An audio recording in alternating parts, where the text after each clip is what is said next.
गुरुजी के चरणों में कोटि नमन और आप सभी साधकों को मेरा सादर नमस्कार। मैं साध्वी आनंदी माँ दिव्यासी शास्त्रम सुंदरनगर मंडी डिस्ट्रिक्ट हिमाचल प्रदेश में निवास करती हूँ। मेरा फोन नंबर है 8219172304। सुरेश बेटा का फोन नंबर है 9729018002।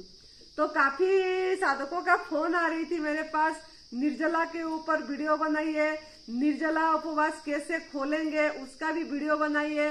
तो वीडियो पहले भी गई है लेकिन वो लोगों को नया नया चाहिए, तो इसके लिए हम थोड़ा सा अभी आज हमको प्रैक्टिकल दिखा रही हूँ मैं कि किस तरीके से हम निर्जला उपवास खोलना चाहिए। लेकिन इससे पहले मैं थोड़ा सा पहले बताऊंगी क्योंकि हम निर्जला उपवास खोलते समय सावधान नहीं बरतते, मतलब सावधानी रखना चाहिए। तो इसके लिए हम जैसे हम निर्जला उपवास खोलते हैं उस समय हमारा मतलब जठराग्नि बहुत उत्तेजित रहता है भोजन करने के लिए, क्योंकि वो हमारा आंख सिकुड़ गया होता है, कुछ भी चीज नहीं देते हैं, खाना नहीं पीना नहीं, तो वो अपनी मतलब जगह बना जाता है। मतलब उसके लिए हमको थोड़ा जब लेते हैं उस समय सावधानी रखना पड़ेगा। अगर हम सावधानी नहीं रखेंगे तो हमको लाभ के जगह में हानि होगा। तो निर्जला खोलने में याद रखना है, बहुत मनोबल चाहिए, आत्मबल चाहिए, नहीं तो आपको निर्जला करना ही नहीं है। निर्जला कर रहे हैं तो खोलते समय एकदम आराम से खोलना है, और किस कदर से खोलना है वो बताएंगे। तो मनोबल बढ़ाना है हमको, और भोजन के प्रति जिसका जितना लालसा होगा, आसक्ति होगा, वो खोलने में सावधानी नहीं बरत पाएगा, क्योंकि उसको भूख ही सताएगी।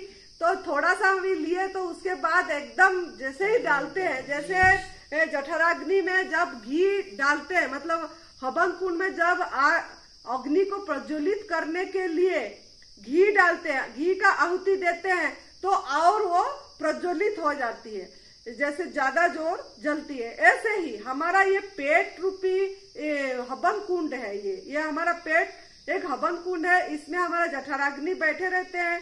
तो वो अग्नि जब उत्तेजित होता है, जब मन को माइंड को कमांड मिल जाता है कि अभी निर्जला खोलना है हमको, तो उस समय जैसे हम आहुति देते हैं, जो जूस का आहुति देते हैं, रस का आहुति देते हैं, जब तब एकदम से भड़क उठती है और ज्यादा एकदम हमको भूख से और ज्यादा ये होती है।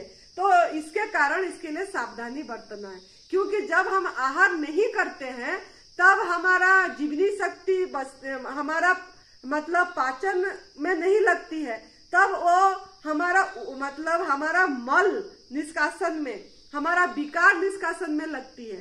तो मल और विकार निष्कासन उभार के आकार में होती है। जब हमारे में कोई बहुत ज्यादा दर्द आ जाती है, किसी को बहुत पेन होती है, बहुत जलन होती है, किसी को नींद नहीं आती है, किसी का मतलब एसिडिटी के कारण उल्टी का ये उबकाई आती है, बहुत सारे उभाड़, पहले भी उभाड़ का वीडियो मेरी जा चुकी है। तो ये जो उभाड़ आती है वो उभाड़ को कोई सहन नहीं कर पा के एकदम से खोल देते हैं। स्वाभाविक है, क्योंकि हमको इसका आदत नहीं है निर्जला का, तो एकदम से खोलते हैं जब, तब सोचते हैं कुछ ले जाने से हमारा सही हो जाएंगे बोल के, और एकदम जल्दी समय गैप भी नहीं रखते हैं, मतलब जूस के बीच में समय का गैप का भी ध्यान नहीं देते हैं, ज्यादा मात्रा में जूस ले लेते हैं, जूस के ऊपर फल सब्जी कुछ भी कच्चे में फिर चबा के खा लेते हैं। तो ये सब खोलने की तरीका नहीं है। इसके कारण हमारे अंदर में जो हमारा उभार प्रभु ने निकाले थे, हमको सही करने के लिए हमारा विजातीय द्रव्य, विषाक्त द्रव्य जो निकालने की प्रयास करे थे, वो एकदम से ठप हो जाती है, दब जाती है। तो इसके कारण आपको सावधानी बरतना है। धीरे धीरे लेंगे तो जो उभार उठी होगी वो भी कम से कम धीरे धीरे और थोड़ा करके निकल जाएगी, नहीं तो वो फिर दब जाएगी। जैसे दवाई खाते हैं, मेडिसिन खाते हैं तो हमारा पेन दब जाती है, ऐसे ही एकदम से जल्दी अगर हम भोजन करेंगे, खाएंगे कि जूस लेंगे, चाहे कच्चे में हो, चाहे गवर्नमेंट फूड हो, चाहे अमृत प्रसाद हो, अगर जल्दी लेते रहेंगे तो वो हमारा पाचन अंग में बोझ हो जाएगा, भारी हो जाएगा और उसको बहुत मेहनत करना पड़ेगा उसको हजम करने के लिए। तो जो आपका उबाड़ आई थी एकदम पूरी सी दब जाएगी और आप सही तरीके से स्वस्थ नहीं हो पाएंगे। इसीलिए खोलने में बहुत सावधानी रखना है हमको। तो हम एक ही बात आपको बार बार बोलेंगे कि एक चीज जरूर याद रखना है कि निर्जला करने में हम सब स्वतंत्र हैं, करेंगे या नहीं करेंगे इसमें हम सब स्वतंत्र हैं, लेकिन निर्जला खोलने में हम मनमानी नहीं कर सकते। निर्जला खोलने में हम स्वतंत्र नहीं है, हमको सभी को एक ही तरीके से खोलना पड़ेगा। जैसे हम बता रहे हैं ऐसे तरीके से आपको करना पड़ेगा। इसमें आप स्वतंत्र नहीं है, मनमानी नहीं कर सकते। हाँ, बाकी निर्जला करना नहीं करना ये आप स्वतंत्र हैं। कोई मूर्ख भी, इसीलिए बोलते हैं साधु संत काफी लोगों ने जिनका अनुभव है बताते, कोई मूर्ख भी कोई कर लेगा निर्जला, लेकिन निर्जला खोलना में बहुत सावधानी रखना पड़ेगा। तो इसके लिए क्या करना है हमको, अगर आप याद रखना है, बार बार सही तरीके से सुनना है। अगर आप निर्जला ना खाना ना पीना मतलब कर रहे हैं, जो उपवास मतलब उपवास कैसे खोलेंगे, क्रम से खोलना है, सूक्ष्म से भारी तक जाना है। जैसे आप मतलब सूक्ष्म से भारी तक, भारी का भोजन छोड़ छोड़ के सूक्ष्म तक आए थे। भारी भोजन जैसे छोड़ के पहले पृथ्वी तत्व छोड़े, फिर आपने जल तत्व छोड़े, फिर अग्नि तत्व छोड़े, फिर वायु तत्व छोड़े, फिर आकाश तत्व में आए, ऐसे सूक्ष्म के आए। ऐसे अभी आपको सूक्ष्म से भारी तक जाना, भारी से सूक्ष्म तक आए। अभी जब खोलेंगे सूक्ष्म से उल्टा प्रक्रिया होगा, सूक्ष्म से सूक्ष्म तत्व से भारी तत्व तक हमको जाना है। अगर आप सूक्ष्म तत्व के बाद तुरंत भारी तत्व दे देंगे, जैसे बहुत लोग बोलते हैं कि आप निर्जला ना कद्दू के सूप में खोलिए, कद्दू पालक का सूप में खोलिए, सीधी एकदम अटैक आग में पकाया हुआ भोजन में खोलने के लिए बोल देते हैं। जल पे कर रहे हैं तभी भी उसमें खोलिए बोलते हैं, नींबू पानी में कर रहे हैं तभी भी उसमें खोलो बोलते हैं। लेकिन ऐसे खोलने से हमको लाभ के बदले में हानि होगा। जिस उद्देश्य के लिए आप उपवास करें, आपने आपकी निरोगी होने के लिए, रोग मुक्त होने के लिए, कि आध्यात्मिक उन्नति करने के लिए, मन की विकार दूर करने के लिए, जिस उद्देश्य के लिए आप निर्जला करें उस उद्देश्य आपकी पूरी नहीं होगी, उल्टा नुकसान होगा। उल्टा जो मतलब जीवन दाता, उपवास को बोला जाता है सेव आवर लाइफ, मतलब जीवन मिलती है। लेकिन अगर उपवास खोलने में आप ये करें तो जीवन मृत भी हो सकते हैं, आपका जीवन चली भी जा सकता है। इसके लिए सावधानी बहुत इम्पोर्टेंट चीज है जो कि हमको देखना है कैसे खोलना है। तो अगर आप जल पे करे हैं निर्जला, अगर निर्जला करे हैं या उपवास जल पे करे हैं या नींबू पानी में करे हैं या नारियल पानी, 4 चीज बताई मैंने। अगर आप उपवास निर्जला करे हैं, ना खाना ना पीना, या जल पे करे हैं या नींबू पानी में करे हैं बिना शहद बिना नमक का, या आप खाली नारियल पानी में करे हैं, तो उसको पहले आप डिटॉक्स जूस पे खोलना पड़ेगा। याद रखना है, डिटॉक्स जूस पे खोलना पड़ेगा और जो हमारा क्लींजिंग करेगा हमारा शरीर को। तो डिटॉक्स जूस में क्यों खोलना है ना, हमारे शरीर को हमने मतलब हल्का में रखे थे, पाचन मतलब जीवनी शक्ति को समय दिए थे सफाई करने के लिए, हमारा टॉक्सिन निकालने के लिए। हमको मतलब उनको सहयोग करना है, जो उन्होंने हमारे लिए मेहनत करे। आप जितने भी दिन उपवास करे, निर्जला करे, 1 दिन करे, चाहे 2 दिन करे, या 4 दिन करे, या 5 दिन करे, जितने भी दिन करे उपवास, जो नाम मैंने लियो चारों चीज में अगर करे हैं तो आपको खोलना इसी जूस पे पड़ेगा। आप देख सकते हैं डिटॉक्स जूस क्या है, तो ये आपको डिटॉक्स जूस में दिखा देती हूँ। आपको पहले भी वीडियो बना चुकी हूँ, लेकिन फिर भी निर्जला हमको खोलना है। तो अगर आपके पास जो अवेलेबल है, रीजनल, सीजनल, ओरिजिनल में खोलना है, इधर उधर जल पे नींबू पानी में इसमें नहीं खोलना है। अगर आप निर्जला रखे हैं तो उपवास करे या जल पे रखे हैं तो आपको खोलना इसी में पड़ेगा। तो आप पालक, कड़ी पत्ता, धनिया पत्ती, पुदीना पत्ता, ऐसे ये जो पत्ता आपके पास अवेलेबल है ये पत्ता डालना है। साथ में 1 जन को 5 आंवला या 4 आंवला, ऐसे आंवला ये सफाई का काम करती है, सहयोग करती है। ये आंवला डालना है, साथ में अदरक डाल लिए, साथ में छिलके समेत नींबू, याद रखना है आधा छिलके समेत नींबू डालना है, और बिना नमक में पीसना है, बिना मसाला, बिना चाट मसाला कुछ भी नहीं डालना है। सिंपल पानी थोड़ा डालना है और मिक्सी ग्राइंडर में पीस देना है उसको अच्छी से। और ये छलनी आप देख सकते हैं, इसमें आपको निचोड़ना है। इसी छलनी में ये मिल जाती है, अमेज़न में भी मिल जाती है, काफी इंडिया साधक में भी देते हैं। तो ये छलनी से आप इसको निचोड़ सकते हैं, या आपके पास सूती कपड़ा, मलमल कपड़ा है तो उसमें भी आप निचोड़ सकते हैं। तो इस कदर आपको निचोड़ के रस को निकालना है। उसके बाद आप, ये पहला जूस है, पहला जो अवेलेबल है आपके पास में बोल रही हूँ। बाकी अगर ये नहीं है अवेलेबल, खीरा, करेला, टमाटर में भी आप खोल सकते हैं। अदरक डालेगी, नींबू डालेगी, एक खीरा, ऐसा छोटा साइज अगर करेला है तो 2 करेला, अगर ऐसे बड़े साइज है तो ये इससे बड़ा साइज है तो 1 करेला।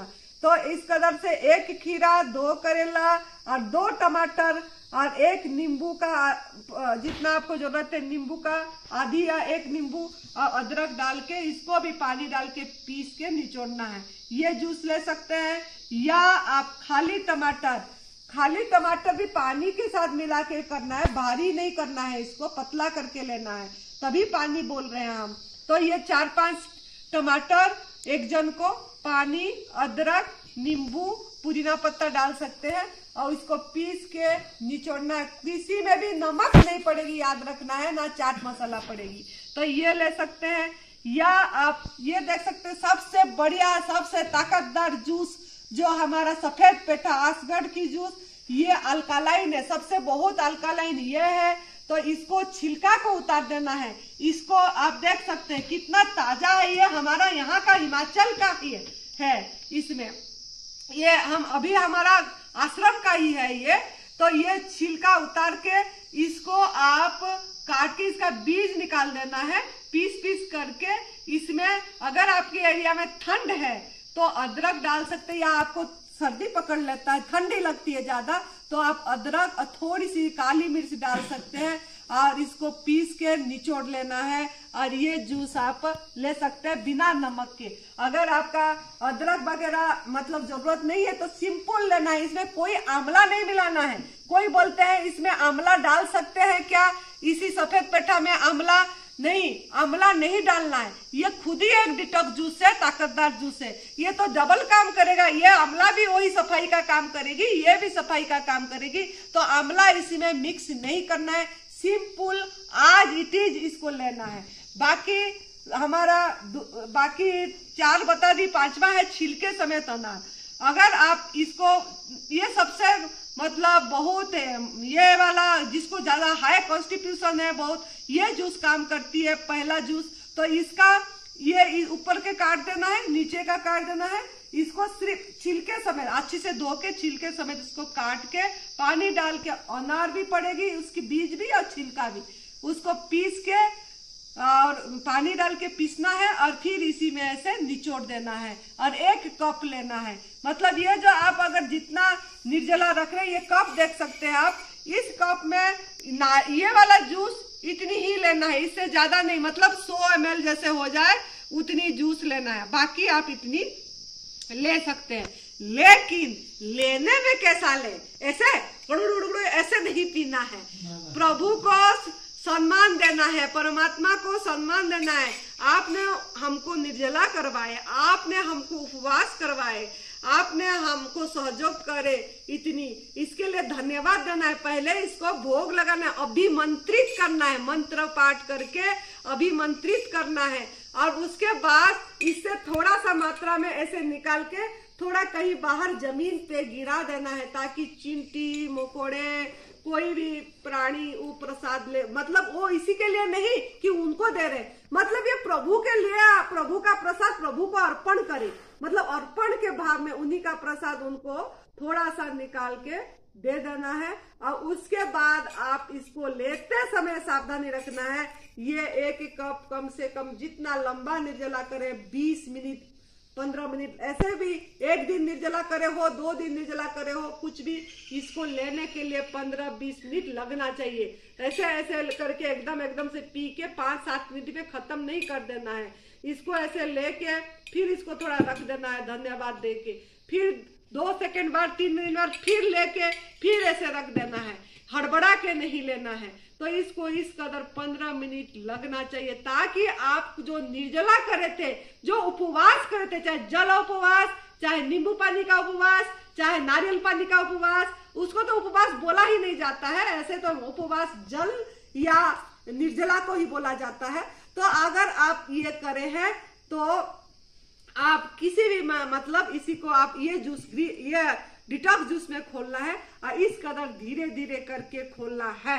लेकिन एक बात और इम्पोर्टेंट है कि जो जितना दिन निर्जला उपवास किया होगा, 10 दिन निर्जला उपवास करे हैं तो 10 दिन रसाहार पे रहना पड़ेगा। ऐसा नहीं कि 1-2 दिन जूस ले लिए और फिर जूस के बाद एकदम से 1.5-2 घंटे बाद आपका अग्नि प्रज्वलित हो गया, भूख लग गई, बस फटाफट पकड़े, कुछ खीरा पकड़े खाए, टमाटर पकड़े खाए या कुछ फल पकड़े खाए, ऐसा नहीं करना है, याद रखना है। अगर ऐसा करेंगे तो आपको लाभ के बदले में हानि हो जाएगा। आपका सिकुड़ गया है आपकी आंत, उसको हजम करने के लिए बहुत हजम ही नहीं होगा, पेट में मरोड़ हो जाएगी, पेट में दर्दें हो जाएगी। फिर आपको मेरे को फोन करेंगे, माँ हमको ऐसे हो गया, हमारा तो पेट में दर्द हो गई, चुभन हो गया, माँ कैसे करे, पीठ में दर्द हो गई।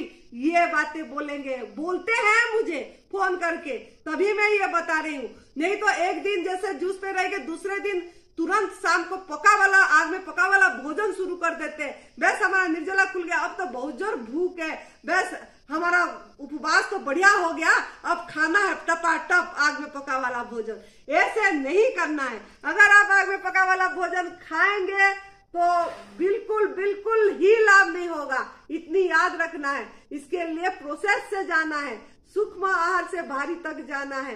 तो आपका आकाश तत्व से आपने पहले डिटॉक्स जूस जितना भी है, ये हमारा सब वायु तत्व है, ये वायु तत्व लेना है। तो वायु तत्व को लेने के बाद 1.5-2 घंटे बाद फिर अगर आपको इच्छा हुई तो कोई भी जूस, आपकी पसंद की जूस, कोई भी रस ले सकते हैं, लेकिन नमक नहीं डालना है, याद रखना है। कोई भी जूस पे नमक नहीं होना चाहिए। और वो जूस को फिर धीरे धीरे लेते रहना है, वैसे 10 मिनट लगा के। ऐसे अगर 10 दिन निर्जला करे, पहले दिन आपका सिर्फ ओनली आपके पेट के अंदर 250 ml का जूस जाना चाहिए, उससे ज्यादा नहीं जाना चाहिए, तभी आपको लाभ मिलेगा। लेकिन आप भर के 2-2 ग्लास पी लेंगे तो आपको चक्कर आएगी, आपका उल्टी अपने आप निकल जाएगा, आप गिर जाएंगे, फिर आप मुझे फोन करेंगे कि हमको ऐसा हो रहा है। तो इसके लिए ये सावधानी रखना है, 250-300 ml, बस 100 ml 3 बार भी ले लेंगे तब भी बहुत है। बीच में पानी पी सकते हैं, अगर आपको प्यास लगी तो जल ले सकते हैं, लेकिन आपको ये सावधानी बरतना पड़ेगा। अगर 10 दिन जूस पे रहे, 10 दिन 5 दिन जूस, 10 दिन निर्जला करे तो 10 दिन जूस पे, 5 दिन निर्जला करे तो 5 दिन जूस पे, 1 दिन निर्जला करे तो 1 दिन जूस पे रहना है। बाकी आप जब शुरू करेंगे जूस के बाद, उसके बाद क्या करना है, जूस के बाद अब जूसी फ्रूट लेना है। ऐसा नहीं कि फटाफट खा लिए फिर आग में पका वाला भोजन डालो पेट में, करो मजे, ऐसे नहीं करना है। उसके बाद आपको जूसी फ्रूट ही लेना है 1 दिन, उसके बाद दूसरे चबा के लेना है, उसको धीरे धीरे निकालना है। उसके बाद फ्लेशी फ्रूट लेना है, जैसा पपीता हो गया, सेब हो गया, चीकू हो गई, केला, मतलब जूस लेना है। उसके बाद जब लेंगे फ्लेशी फ्रूट लेना है इस कदर से। उसके बाद आप खीरा ले सकते हैं तीसरे दिन में, तो मतलब तीसरे दिन नहीं, मतलब 10 दिन, जैसा जितना दिन निर्जला करे होंगे उतना दिन जूस। उसके बाद का बात बता रही हूँ मैं, 1 दिन ये, दूसरा दिन ये, तीसरा दिन आप ले सकते हैं खीरा, टमाटर वगैरह, ये सब ले सकते हैं। लेकिन सूप से कभी भी नहीं खोलना है, गरम सूप से नहीं खोलना है ना। आपको सूप लेना है गरम चीज नहीं, लिक्विड तो है, कोई नहीं मन हो रहा है गरम खाने को, कोई नहीं नमक चाहिए हमको, ऐसे करके सूप शाम को नहीं लेना है, याद रखना है। तो ये सब चीज का सावधानी रखना है। और अगर निर्जला खोलते ही 3 दिन निर्जला करें और जूस लिया और फिर उसके बाद जूस के ऊपर फिर फ्रूट खा दिए, सलाद खा लिए, कुछ भी खा लिए, तो वो तो आपने उससे अच्छा निर्जला मत करिए, उपवास मत करिए। इससे कोई लाभ नहीं होगा, हानि ही होगा, आपका रोग दूर नहीं होगी जिसके लिए आप करें। तो ये सब सावधानी बरतना है, एक एक दिन करके बढ़ना है। और हम तो मना करते हैं, हमारा एडवांस न्यू डाइट सिस्टम में अनाज है ही नहीं, स्प्राउट नहीं खाना है, लेकिन बहुत लोग स्प्राउट खाते हैं, लेकिन वो पृथ्वी तत्व में जाएगा और मतलब शकरकंदी, गाजर, ये सब पृथ्वी तत्व में जाएगा। तो ये सब लास्ट में लेना है, पहले से नहीं लेना है। तो ये इस कदर एक एक क्रम करके धीरे धीरे बढ़ना है और इस तरह से खोलना है। अगर आप इस तरह से खोलेंगे और फिर रसाहार पे, फलाहार पे रहेंगे, आप पूरी तरह एडवांस न्यू डाइट सिस्टम को फॉलो करेंगे, आग में पकाए हुआ भोजन बिल्कुल भी नहीं लेंगे और इसको करते रहेंगे, तो आपकी कोई भी बीमारी हो, डॉक्टर ने बीमारी का कोई भी नाम दिया हो, लेकिन आपका बीमारी धीरे धीरे अपने आप निकलती चली जाएगी। कैसे निकल गया आपको पता भी नहीं लगेगा, लेकिन समय का इंतजार करना पड़ेगा, सब्र रखना पड़ेगा। बीच में आग में पका वाला भोजन नहीं खाना है, दूध से बनी चीजें नहीं लेना है, मिल्क प्रोडक्ट, नॉनवेज, बीड़ी, सिगरेट, नशा, ये सब चीजें बंद करना है। पैकेट बंद फूड, आइसक्रीम, कोल्ड ड्रिंक, ये सब बंद करना है, ये सब नहीं लेना है। और एडवांस न्यू डाइट सिस्टम तप सेवा सुमिरन का मार्ग को जैसे बोला गया ऐसे करना है और ऐसे ही खोलना है जैसे हम बताएं, तब देखना क्या रिजल्ट आएगी। एकदम यूं आप ठीक हो जाएंगे, अब बढ़िया से एकदम आपको आनंद की अनुभव होगी, आध्यात्मिक उन्नति होगी, फुर्ती अनुभव होगा। तो इस कदर आप करिए। और निर्जला उपवास जो नवरात्रि आ रही है उसमें जब करेंगे, सावधानी रखेंगे, खोलते समय इस तरीके से खोलना है, जितना दिन निर्जला करेंगे उतना दिन जूस, उसके बाद जैसे बताए ऐसे आपको करना है। तो आप करिए। अगर निर्जला शिविर अटेंड करना है, यहाँ आ सकते हैं। 15 अक्टूबर 2023 से 31 अक्टूबर 15 अक्टूबर 2023 से 24 अक्टूबर 2023 तक नवरात्र का शिविर है हमारा। परम पूज्य श्रद्धेय विभि चौहान गुरु जी का प्रथम शिविर होने जा रहा है, निर्जला शिविर। उनके ओरा में, उनके चरणों में बैठ के आपको नवरात्रि में उपवास करने की मौका मिलेगा। ये मौका तो चुकना नहीं चाहिए, मेरे ख्याल से इस मौका का फायदा उठाना चाहिए। और आप अगर नाम लिखाना चाहते हैं तो रजिस्ट्रेशन कर सकते हैं, अभी भी समय है, लेकिन शर्त यह है निर्जला का अभ्यास होना चाहिए, कुक फूड त्याग हो के आना है। और यहाँ हमारा शिविर निःशुल्क है, तो इसका आपने आनंद ले सकते हैं और आपको रोग मुक्त कर सकते हैं, निरोगी कर सकते हैं। ये आपके हाथ में है कि प्रारब्ध बदलना आपके हाथ में है। तो खुश रहिए, मस्त रहिए, हर समय हंसते रहिए, हंसाते रहिए। जय तंदुरुस्ती, जय तंदुरुस्ती।